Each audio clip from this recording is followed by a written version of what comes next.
আমাদের সমাজে বর্তমান অনেক বেশি তালাক হচ্ছে। আমি ওইসব বোনদেরকে বলতে চাই, তুমি তোমার স্বামীর সঙ্গে এমন আচরণ করেছ যে স্বামী তোমাকে তালাক দিতে বাধ্য হয়েছে।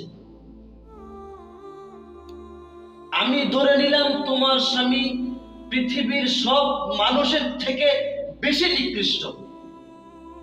আমি ধরে নিলাম তোমার স্বামী পৃথিবীর সব মানুষের থেকে বেশি খারাপ, বেশি গাঁজা খাই, বেশি মদ খাই। তারপরেও তুমি তার সঙ্গে এমন আচরণ করেছ, তুমি তার মার সঙ্গে এমন আচরণ করেছ যে তোমার স্বামী এই পথ থেকে তোমাকে তালাক দেওয়া ছাড়া তার বের হওয়ার আর কোনো পথ নাই।